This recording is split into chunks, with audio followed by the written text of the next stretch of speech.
అండి, welcome back to my channel.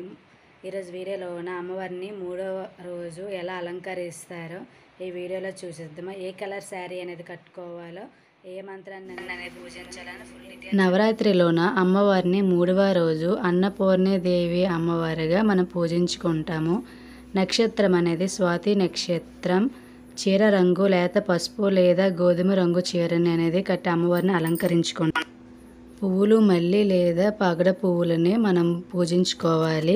ఈ పువ్వులు ఉంటే మంచిదండి, లేకుంటే ఏ పువ్వులనైనా మనం అమ్మవారిని పూజించుకోవచ్చు. నైవేద్యంగా దద్దోజనం, అల్లం గారెలు, అన్నం కూడా నైవేద్యంగా పెట్టేసుకోవచ్చు. లేకుంటే మనకు ఇష్టం వచ్చిన నైవేద్యాన్ని సమర్పించుకోవచ్చు.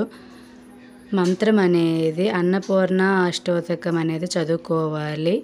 అన్నదానం చేస్తే చాలా మంచిదండి, ఫలితంగా ధన ప్రాప్తి అనేది కలుగుతుంది. అలాగే 4వ రోజు మనం ఏ అమ్మవారిని ఎలా పూజించుకుంటామో నెక్స్ట్ వీడియోలో తెలుసుకుందామా, దాని ఫలితం ఏంటనేది. అలాగే వీడియో నచ్చితే మాత్రం ప్లీజ్ లైక్ చేయండి, సబ్స్క్రైబ్ చేసుకోకపోతే ప్లీజ్ సబ్స్క్రైబ్ చేసుకోండి. Thank you for watching my video.